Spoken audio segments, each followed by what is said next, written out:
Hey guys, Jared Wesley here of Live Traders, and it is that time of the week. It is lecture time, and this week's topic, guys, is how to handle, how to trade, how to deal with these crazy, insane, volatile markets that we're seeing, okay? We're seeing markets like we haven't seen ever, or at least since 2008 or 2009, and many of you probably weren't trading back then. The markets are all over the place. We're up 3%, we're down 2%, we're just all over the place. So how do you handle these markets without getting whipped in and out of trades? Because what's happening is you're getting into a trade, it's going up, you're like, oh, this is great, and then boom, the market's tanking and it's taking your trade with it. How do we mitigate that, right? How do we handle this environment? How do we make sure that the market is not going to stop out my trade? Well, we're going to talk about that today, guys. We're going to talk about it with regard to relative strength, relative weakness, stocks that are on their own page, climactics, novice gaps. We're going to talk about all of those things today so that you guys can better handle these types of environments. Look, trading is hard enough, and a lot of people fail at this business, mainly because of poor money management, but also because of volatile markets. They just can't handle them. So if the market's not perfectly stair-stepping up or stair-stepping down, they don't know how to handle that environment. Well, guess what? We don't live in a world where the market is perfectly stair-stepping up or down all the time. It's all over the map occasionally, and right now, it's as crazy as it's ever been. So this lecture will help you navigate these markets better, all right? So if you like these videos, please click that like button, smash, hammer that subscribe button. I am Jared Wesley of Live Traders. Let's get to it.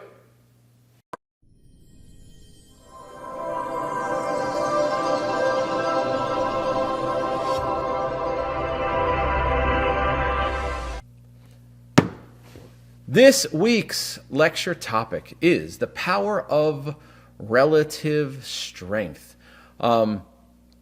This is I don't want to say a hot topic. It's a powerful topic, I guess, hence the term, the power of relative strength. I made a comment earlier today, and I'll reiterate the comment that specifically in very volatile markets, I prefer relative strength or relative weakness, right, over just about anything. I don't want people randomly jumping into trades and saying, oh, it had relative strength, I just randomly jumped in. I'm not a fan of that, but I am willing to take a trade that's a little bit sloppier, slightly sloppier, if it has extreme strength or weakness.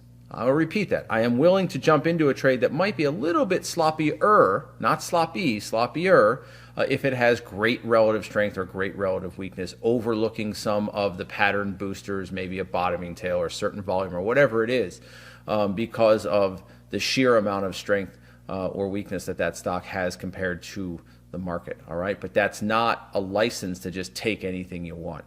So we're going to talk a little bit about that today, some recent trades that I've taken and some recent trades that we've taken, as well as what is relative strength in terms of what types of patterns always have relative strength, what types of patterns do we look for when we're looking for relative strength as well. But before we do that, before we get into that, let us first talk about when will the insanity stop? When will the insanity stop? I told you guys I had a good one for you guys today, and these are sad, man. I don't find any joy in doing these, but my goodness, man, like, it's sad how I lost my 4 years savings in a month through option trading. Okay, this person lost $450,000 in 1 month, 4 years worth of savings. Now, I don't know about you guys. Maybe this person has a wife that has a great job. I don't understand the first sentence. I'm a man near 40. Just because I didn't know you could tell the difference these days, with a really good wife and 2 lovely kids. Great. I have a job earning around $120K a year. Well, $450,000 is your entire salary. So after saving up for 4 years, I have $450,000 in the bank. I don't know. What are you living on? $10,000 a year? Either way, that's not here nor there. But ready for a new house as we plan to move in the beginning of 2023. I had some financial background and knowledge, though never traded stocks at scale before. And that's a very important statement. Never traded stocks at scale before. I feel really sad and disappointed with myself right now and hope that sharing it here might help me to ease the mental distress a bit. Okay. Yeah, KL, you have no kids and tell me if you can live on $10,000 a year. Come on. His salary was 480 grand for 4 years, and he saved 450 of it. Okay. So it's 7,500. Either way, it's neither here nor there. It all started blah blah blah blah blah blah blah blah blah blah blah. And this is actually a long post. I only put in a portion of the post, but balance on April 12th, 420 out of 450. Already lost 30 grand. By the time we get to the end of this thing, a month later, 61,000 out of 450,000, and then ends up losing pretty much all of it. Now, guys, this is 1 month. How in the world does someone who has never traded stocks, quote, at scale before, lose nearly $500,000 in 30 days? Money management. Now, clearly, just be frank here, and I don't know all the details. Okay, maybe this person has a trust fund. I don't know. But this person clearly is good at saving, because over a 4-year period, this person saved $450,000. Either that and they just make a ton of money, whatever, but they seem to be disciplined when it comes to saving. They're going to buy a home. I mean, it looks like this person was on the right path, doing everything, quote, by the book, right? The wife, the kids, the house, saving, the future looks bright, decent job, blah, blah, blah. And in 1 month, not 1 year. So what took you 48 months to save, you eliminated or erased in 1 month. Okay? Guys, that's nuts. In 48 months it took you to save this, and in 1 you destroyed it. Now, for those of you listening, I know this resonates with you because many of you out there, for example, have made a month's worth of profits in trading, and you gave it back in 1 day or 2 days. This is 4 years worth of savings, okay? You have to respect your money, guys. It's the number one job you have. Money management is number one. If you waste your money, not only will you be upset and depressed, but you will have no future in this business. Did you get into the business to give all your money back to the market in 1 month or 1 year? I hope not. And I know most people, that's not their intention when they started. But you have to have some level of accountability. Why do I talk so much, so frequently, so often about having an accountability partner, having a consequence system? Because if you have an accountability partner, there's no way that they will let you do this. Okay? There's no way.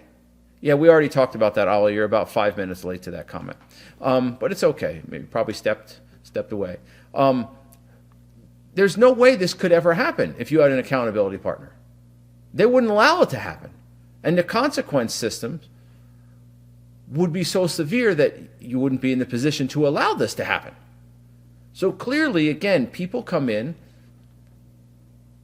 with just unrealistic expectations of this business. I mean, insanely. And you want to know why so many people fail and this business gets such a bad reputation? Everybody fails as a trader. Everybody fails because of this stuff. Because people who can't manage their money. All right? Think about that. Do you want to be displayed on another episode of When Will the Insanity Stop? Do you want this to be you? I hope the answer to that is a resounding no. Manage your money properly. This business is hard enough without making it harder by making foolish mistakes. 4 years worth of savings, guys. All right? 4 years worth of savings. All right. Let's get into the good stuff. So what is relative strength, relative weakness? For some of you, this is very easy. You're like, well, duh, I know what it is, Jared. Well, let's go over it briefly. When a stock is showing little to no correlation to the direction of the market, or is much stronger or weaker than the market, we consider it on its own page, right? i.e. the market will have little to no effect on how the stock trades. This is important, right? This can manifest itself in being much stronger or much weaker than the market, all right? On a given day, very, very few stocks exhibit these qualities. This is basically, hey, the market's going flat today and your stock's ripping. The market's going down today, your stock's ripping. The market's grinding higher, your stock is ripping. That's relative strength. And the opposite of that is relative weakness. A good example of that today are stocks like BBY. What was that other one we saw? Nike was another strong one today. Stocks that were gapping down that are just ripping. Sure, the market is going up a little today, but these stocks are ripping today. They're on their own. And that means if the market does pull back, these stocks probably will not be affected, or very, very minimally affected if the market pulls back. So occasionally, however, stocks initially show relative strength, but they sometimes lose this attribute. A good example of this today was Walmart. Walmart initially showed very good weakness. The market was moving higher. Walmart was at the low of the day. We decided to go short on Walmart, and Walmart completely turned around and went against us. This will happen. But the earlier in the day that you try to determine relative strength or relative weakness, the less accurate you'll be. Meaning it's harder to determine this at 9:32 in the morning, 9:33 in the morning. There's just not that much information yet, right? Maybe that stock, maybe hedge funds, maybe pension funds, whatever, they're filling overnight orders. Banks are filling overnight orders, and that's why that stock popped, but really it's weak. We don't know that 1 or 2 minutes into the day, all right? 5, 10, 15, 20 minutes into the day, 30 minutes into the day, you get a much better picture of the relative strength or weakness. The problem with this, though, is by the time 30 minutes into the day happens, if the stock truly does have relative strength, it may be long gone, right? The average trading range might be met, and it's long gone. So we want to try to find, the goal is to find the balance between being early enough not to miss the move, but being late enough to actually understand if it's real relative strength or relative weakness. That's the $64,000 question, right?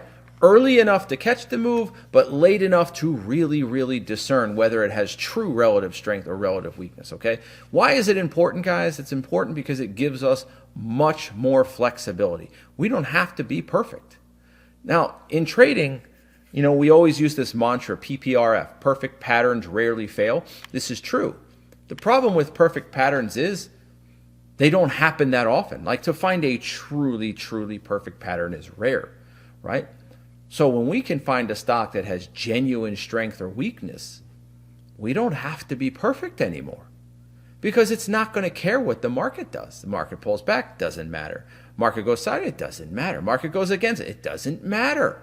It doesn't matter, okay? So most stocks move with the market. I would say 70% of stocks move with the market, okay? So if we're not really good with our market bias and our market call, guess what happens? We lose, right? We lose. If you're trying to trade Apple on most days and your market bias is wrong, you're going to lose on Apple. Why? Because Apple and the Qs, they kind of go hand in hand most days. Obviously, there are exceptions, most days. So if you take a trade on Apple, it's like taking a trade on the Qs. Because if the Qs tank, Apple's going to go with it, and vice versa. All right? I would rather have extra flexibility when I take a trade. Have margin for error. I don't want to have to be perfect to make money in trading. Makes sense, and that's a good thing. So relative strength, relative weakness allows us to overcome an error in our market bias. It provides a margin of error overall, right? So our odds are already very small, meaning the edge that we have in this business is small. Don't let anyone lie to you and tell you, oh yes, technical edge is a massive edge. It's an edge, there's no question. It's an edge, but it's not this incredible edge, right? I mean, I've said this to you guys before, and this is not a knock on technicals, but if you have great trade management with great money management, you could throw darts at the Wall Street Journal and still find a way to break even or make a little bit of money if you have truly great money management and trade management. Technicals give us another edge, another little bit of margin for error, but the margin is small. When we use relative strength or relative weakness, we increase that margin of error. And anything we can do to increase the margin of error is a good thing, okay? So relative strength, relative weakness is one of the single most powerful concepts in technical trading. Learn to master it. Amen. If you could give me just one thing, give me relative strength or relative weakness. I don't care about the bottoming tails. I don't care about the 3-bar plays. I don't care about any. Just give me relative strength or relative weakness. And hopefully after the strength or weakness, some semblance of a pattern that gives me a reason enough to jump on board. I don't want to just randomly jump on board some 15-minute high. I want to have some reason to jump on board. But if I can have the strength and a reason, oh, we're golden. You're not going to lose very often. Occasionally, but not very often, okay? So let's take a look at a few of these. The rest is pretty much just chart slides, guys. We're going to just take a look at a whole bunch of charts here. So what do we have right here? We have multiple time frames. We have the daily chart of the stock. We have the 2-minute chart of the stock. We have the daily of the market. 2-minute of the market. So when we look at this, let's start, and I probably should have made this a little bigger. I apologize. But when you look at the daily of the stock market, okay? So right here you have something gapping down. But note, it's gapping from like 211 down to like 204. Guys, what do we call this kind of gap, guys? Not nowadays. Nowadays, shoot, this is just Tuesday or Thursday. But traditionally, what would we call this type of gap? Guys, traditionally, what would we call this type of a gap? Anyone?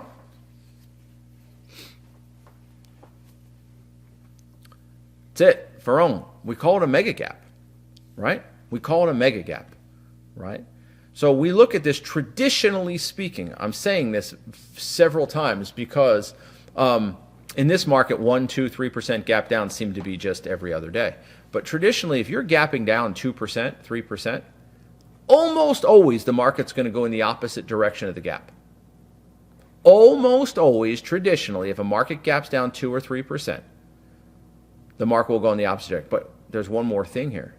There's an area of support right there. And that area of support right there with the bottoming tail ripped the market higher from 203 back up to like 212. It ripped. So we're not just gapping down on a mega gap. We're gapping into an area of support, an area where buyers previously stepped up, and they didn't just step up, they stepped up, right? In a big time manner. So not only do we expect buyers to come in down here anyway, we're getting to this, we're arriving here after a monster gap. So remember, it's not just where we are, it's how we get there. Where we are matters, but how we got there also matters. So when we look at this and I'm going, okay, mega gap down, I'm going to go long on the market anyway. Almost definitely, you're going to look for a way to get into the market long.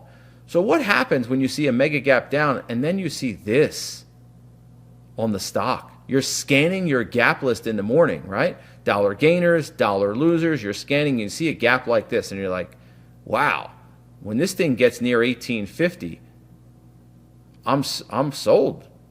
Get me in. Find me an entry. We know the market's likely going to bounce. Very high odds market bounces. This stock's already showing me relative strength before the market opens because it's gapping over 2 red bars and multiple pivots. You could make an argument this is close to a level 1 gap. Again, it didn't gap right to 1850, a little below, but it is taking out 1.5 red bars. Very potent. Gets to 1850, show me the entry. Well, there we go. We drill down to the 2-minute chart. What do we get? A wide range bar followed by a narrow range bar right at 1850. Beautiful. Rip, pulls back, rips. Guys, this stock goes $2 on what ended up being a 50-cent stop loss. That's 4-1. Why? Because it had tremendous relative strength, a really nice gap, and a market that was almost definitely going to bounce. So the relative strength was the fact that this stock gapped up while the market had a mega gap down. That's the relative strength. And the reason it's good relative strength is because we expect the market to go higher, and then it should pull this stock with it. Okay? So this one, very, very, well, maybe it depends when it happened though, right, Felix? It depends if it pulled back first and then went higher, right? You can't make that statement yet, right? This is a doji bar. It may have gone right up here, pulled back first, and then went higher. But anyway, the point simply is here, this is the bee's knees. This is the cat's meow. Whenever you can find this, back the truck up, right? Back the truck up. All right. We have a lot more charts to get through. I got to go through these a little quicker. All right. So how do you trade this market? How do you trade this market? This is like a week ago, 2 weeks ago, whatever. So we're looking here, and we have some resistance right here at like 406. We have some support down here at like 396, and this is a range. 15-minute here, 15-minute here on the SPY. What's your bias going to be over here? Well, I don't know, Jared. I don't know where the market's gapping. Well, let's just say hypothetically it's not. Let's say the market opens right where my cursor is. Let's just say it opens right there. What's your market bias going to be? It's not, right? It's not. The market bias is going to be, I don't know. We have resistance above. We have support below us. So what do you do then in this market? Right? Now you can see I took the blue dot off. Now what do? We pretty much opened right here. If you take a look, right there where my cursor is, tip of the cursor right there. That's where we opened. Well, there's support down here, 395, 96. There's resistance up here at 403 and 405. You're just stuck, and you're like, well, shit. So you just don't trade that day? Maybe. But we can look for relative strength and relative weakness, because the market is stuck in a very tough spot right here. And you can see until about noon, the market didn't do much. It moved higher and then chopped, and finally broke the low, barely pivoted and broke the low. But the point is the market for the first 3 hours of the day really just didn't give you much. So you're either not taking anything or you're finding something with great weakness. Okay? So when you take a look at this, you have to be careful, right? There's not a foregone conclusion. Okay? So you look at that and it didn't break resistance, so clearly there weren't that many buyers here, right? And it ended up going lower. There ended up being more sellers. So what do? You need to find something that has relative strength, right? So in this particular day, this is the SPY off the open on the 1 minute. The SPY went slightly higher. So much for that volume showing strength in the first 10 minutes of the day, right? The market bounced for 3 minutes and then rolled over. Bounced, rolled over. Well, while the market bounced, IBM also bounced. But when the market pulled back and did 150% retracement, IBM did not, right? IBM did a much shallower retracement with multiple bottoming tails. Okay, now remember, what was at 395 or 396? Let us go back. At 395 and 396, there was some support. So this could be an area where you expect the market to bounce. The question is, how big of a bounce are we expecting? We don't know in this environment. I mean, the market's generally pretty weak, so the market may have only had a shallow bounce. In this case, again, look at the relative strength IBM shows. It was stronger than the market off the open and stronger than the market on the pullback. Sure, there is a correlation factor here.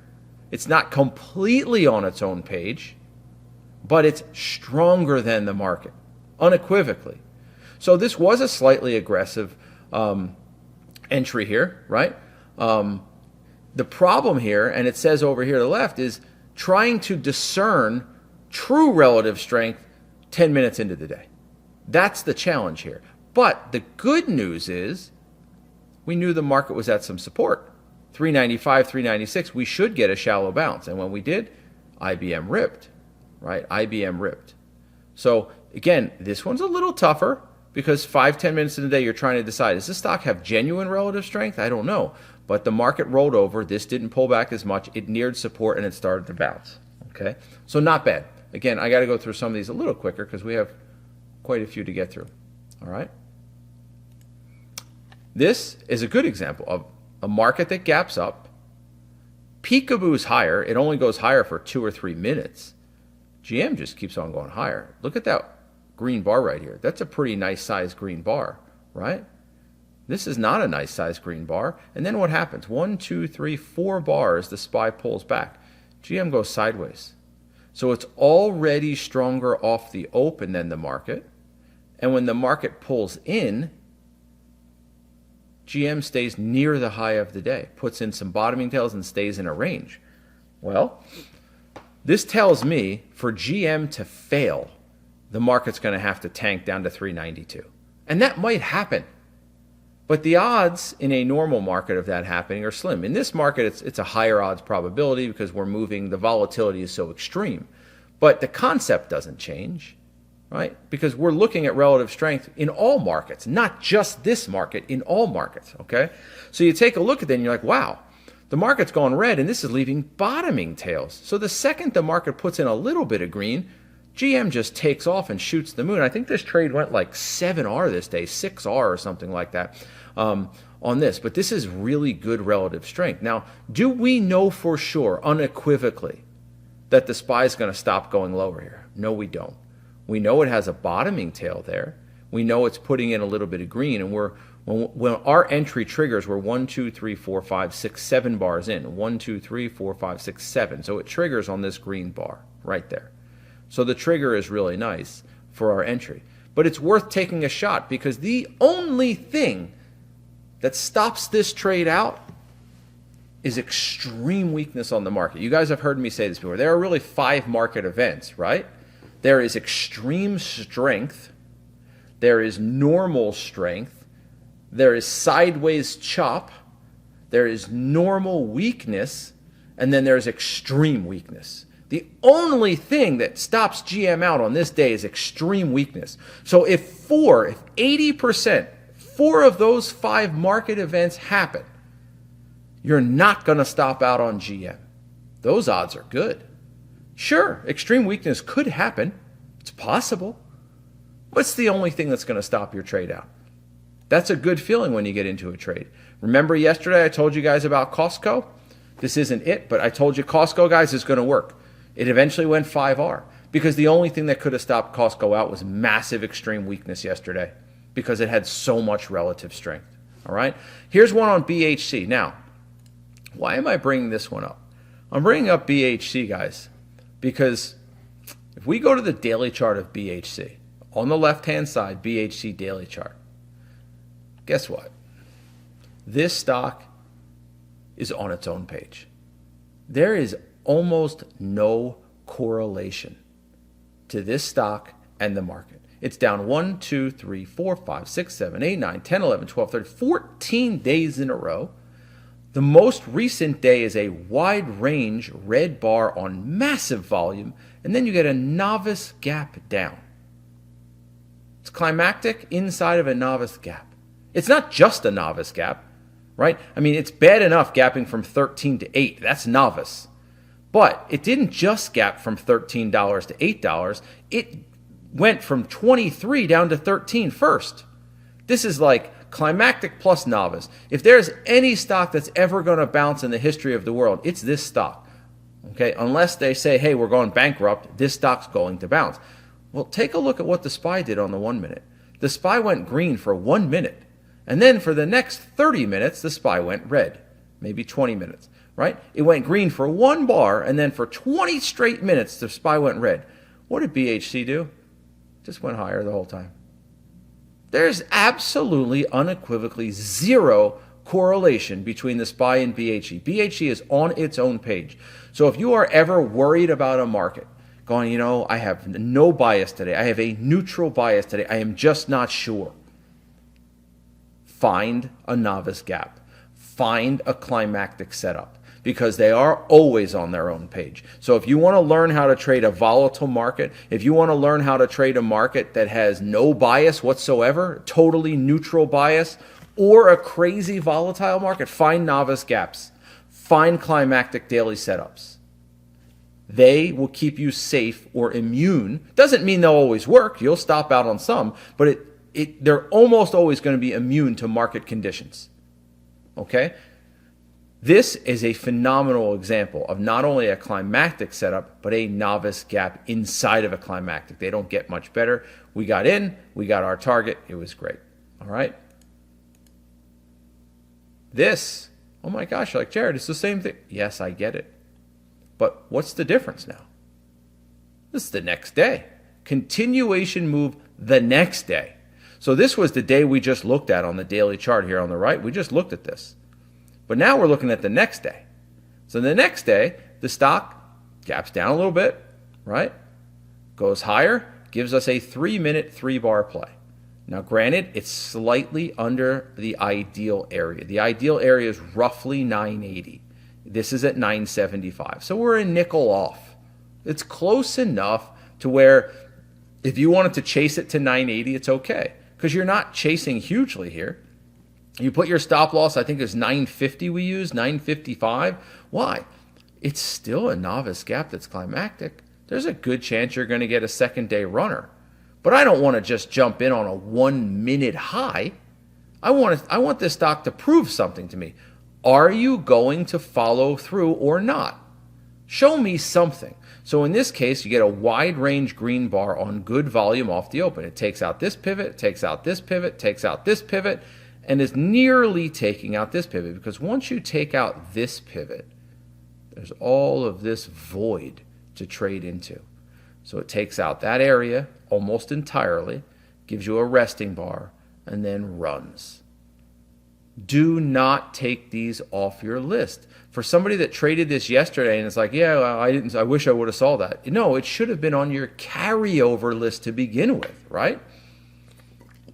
The carryover list are stocks that are from yesterday that look like they could also move today, okay? So this is what that looked like. This is the 2 minute that I took, 3 minute, 3 bar play, kind of a 2 minute wedge, sending triangle wedge. We got in at 970, a little early. We knew it, little early. 980 was the area. We snuck in a little under. 950 was the stop loss. This thing rip-hipped. I mean, this thing went, right?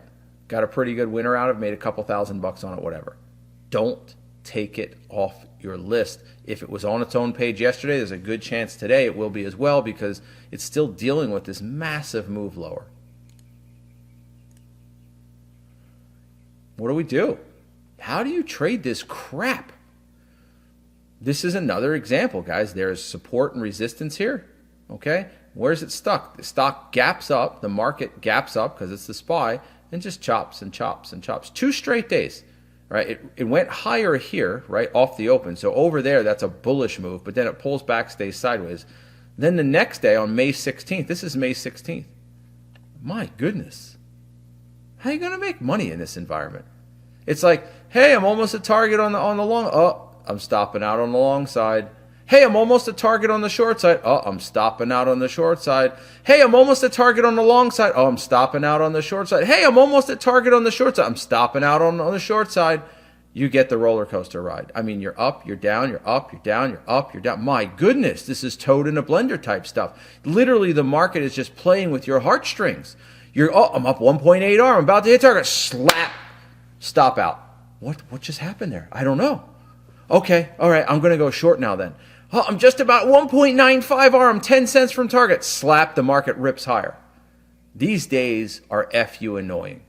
And the only way to trade these types of days is extreme relative strength or novice/climactic gaps. It's the only way you're going to get through a day like this. Either that or scalp your brains out for a half hour or 1 hour. It's what happens, Brandon, especially if you're going for 3 and 4 hour targets. These types of range-bound days that do this, they play with your heartstrings.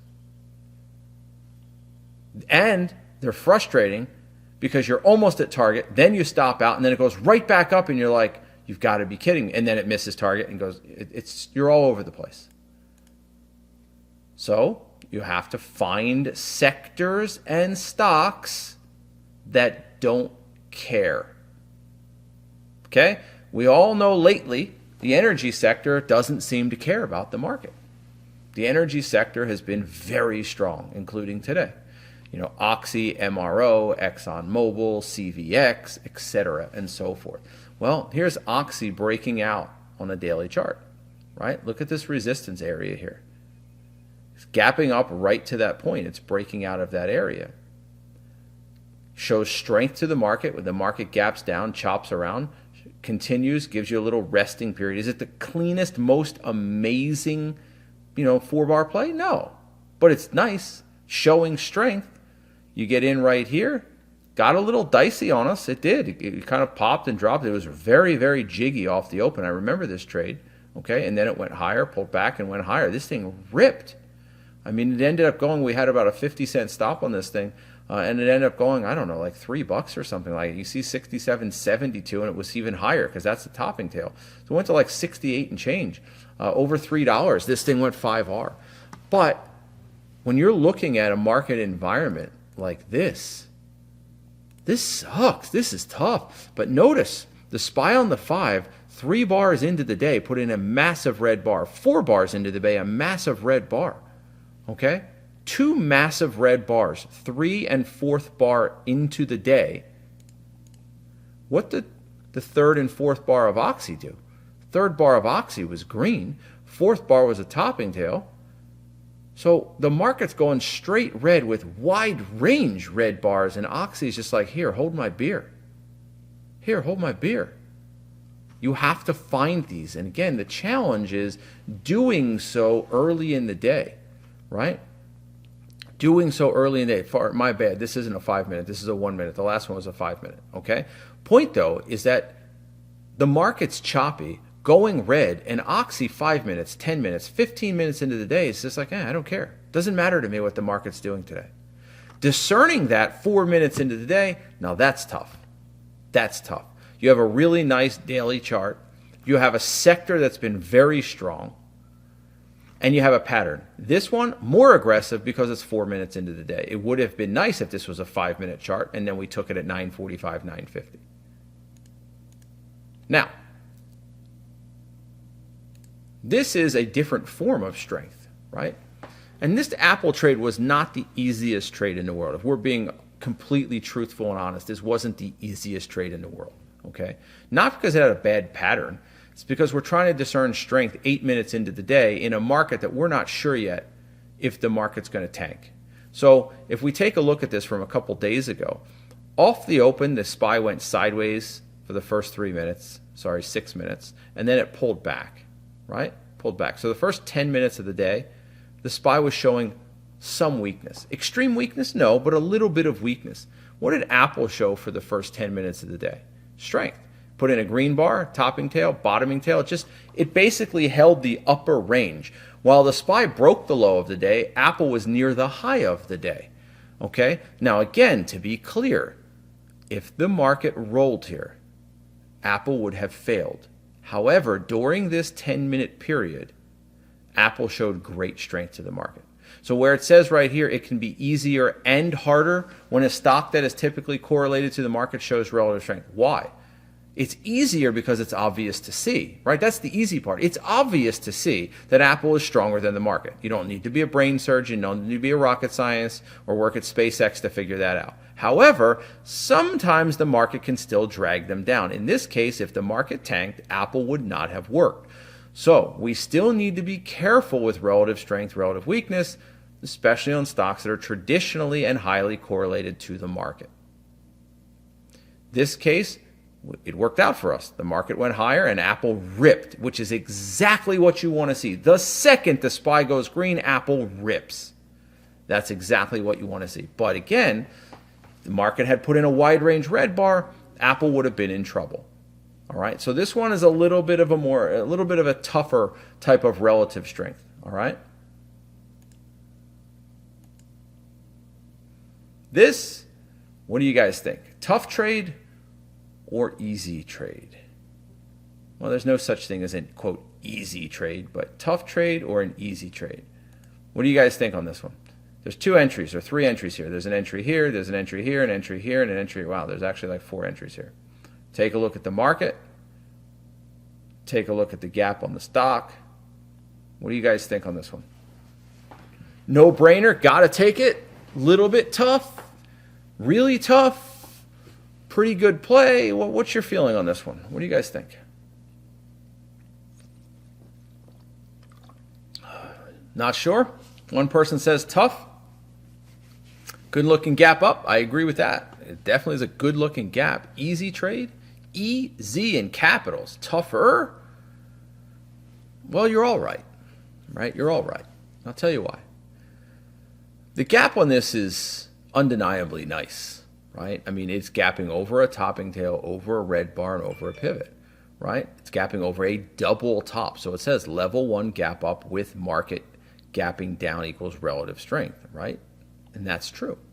That's true. And it gives you a 3-bar play off the open, gives you a buy setup, gives you a little breakout, and it gives you another 3-bar play. But the market's gapping down. And it's not really gapping into very much support. right? The market, there's a little bit of junk there, a little bit of bottoming tails there, but really you have room down to here.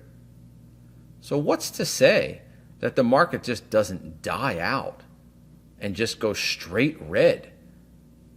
Well, nothing. There's nothing to say that that won't happen. So then you have to balance this out. Level 1 gap, relative strength off the open for the first 5 minutes of the day. Does that supersede a potentially weak market? So then the question becomes this. There are 5 market events that we just talked about, 4 of which are not going to affect my trade. How likely do I feel about that 5th scenario happening? How likely is it the market shits the bed and just gets ravaged? That's the only question you have to ask yourself. I know I have relative strength. I know I have a nice gap. I know I have void above. I know I have a good pattern. How strongly do I feel about the market absolutely getting crushed today? If you feel very strongly about it, I don't know, maybe there's news that came out, maybe we gapped under a significant support area, something like that, then you might want to be cautious about taking this. However, when you look at this, it doesn't look like a day where we're probably going to get crushed. Sure, there's a little bit of support over here, but there's generally some room. So if you're not feeling like scenario number 5 is likely, take the trade. Take the trade, because the other 4 scenarios are not going to affect this stock. Truth is, on a day like this with a gap like this, all 5 scenarios probably aren't going to affect this stock. If I'm being honest, with a gap this good, with a stock showing this level of strength, there's probably no market scenario outside of, 1987 that's going to really truly affect this thing. So I think, I won't call it easy, but I would call it acceptable risk. Acceptable risk. You planned it, you looked at the daily gap, you looked at the market gap, you looked at the pattern, you looked at everything together, and you know what? Things are pretty much in my favor here. And unless that one scenario happens, I'm probably going to be okay. I call it acceptable risk. I think this is a trade you should take. All right. Now, there's always the possibility the market just laughs at you. But in this case, it would have to be a pretty big pullback for the market, I think, for this stock to fail. Okay. Now, in fairness, you see the topping tail in the market, you see the topping tail in the stock. Later in the day, it was somewhat affected. It did leave a bit of a topping tail, a little bit. All right. Good news is this stock ripped. I mean, it went from $74.50 all the way up to like $77, and what looks to be a 30-cent stop loss. I mean, this is probably a 10-to-1 trade. Okay, probably a 10-to-1 trade. So I hope that you guys saw in here some differences. And what I mean by differences is we looked at, and I did this on purpose, we kind of looked at 3 or 4 different scenarios, right? We looked at what do you do on a choppy day, right? Climactics, novice gaps. What do you do when a market-related stock like Apple has strength or weakness to the market? What do you do when you have a level 1 type gap like this, but the market's gapping and going against you? Like, we looked at a lot of different angles, scenarios, so that you could plan your approach out, right? I hate when it does this.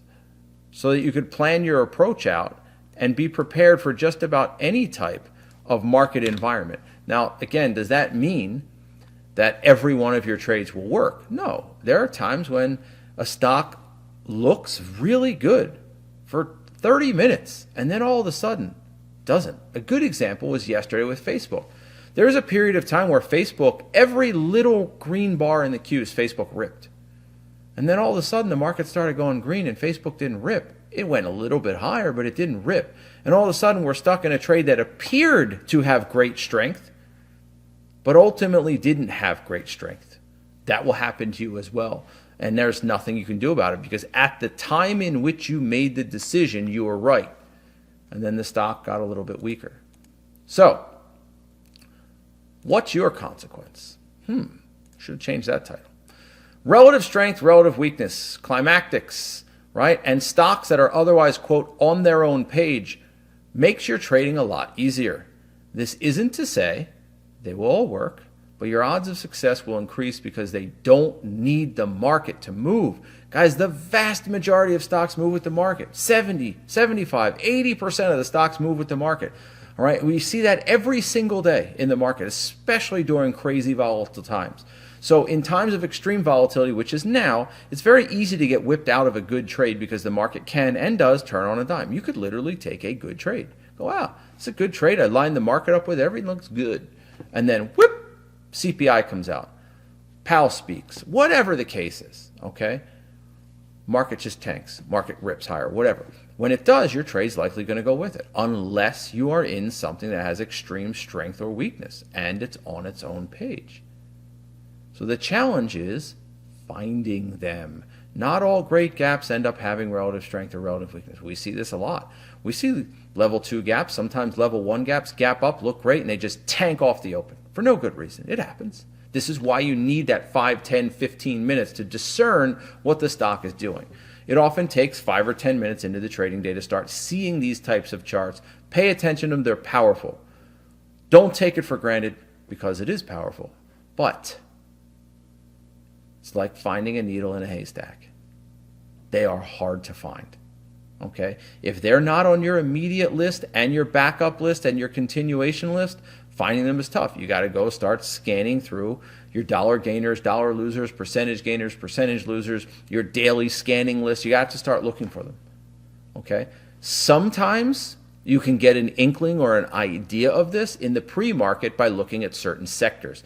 For example, we talked about the whatchamacallit, I'm losing my train of thought. The energy sector, my bad. We talked about the energy sector, okay, being very strong today.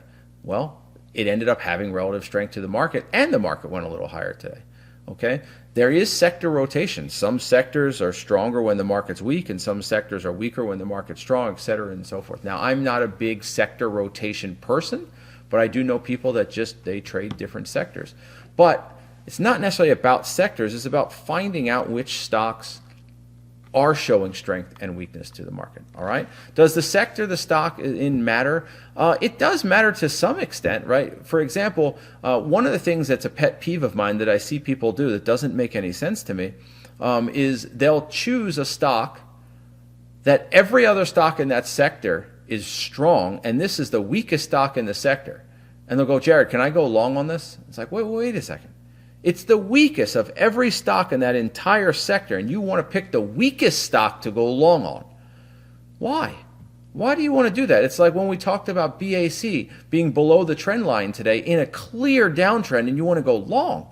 Well, it could work. Anything could work, but the odds suggest it's lower, the lower probability of that happening, right? So, yes, you can certainly scan each sector in the morning if you want to and see what stocks are. You can have like the 5 or 10 major stocks in each sector. You could put like a little list together, have a tab for that on your trading platform and say, hey, these are the 10 most popular sectors and these are the 10 most popular stocks in those sectors.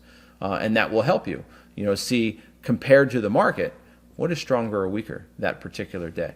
All right. So I hope that you guys learn something from this lecture about relative strength and relative weakness. Like I said, I tried to put various scenarios in there so that you can see the difference between a correlated stock to the market that has strength. You can see the difference between a novice or a climactic stock that's on its own page. You can see the difference between one that has a great gap but is against the market. So I'm telling you flat out, if you master this concept, it will be the most powerful concept you master outside of money management. Money management supersedes everything. You have to master that first. But when you master money management and obviously following your plan, which is trade management, this is maybe the single most powerful concept in all of trading. Strength or weakness to the market. I'm not kidding with you. I'm telling you flat. You manage your money, you manage your trades, find a way to find relative strength and relative weakness stocks on their own page, and you won't have to care what the market does most days. You can be wrong. I'm not saying not to have a market bias. You should. But you can be wrong and still be right and make money. There's nothing more powerful than that. All right. So I'm Jared Wesley of Live Traders. We'll get back at it again next week.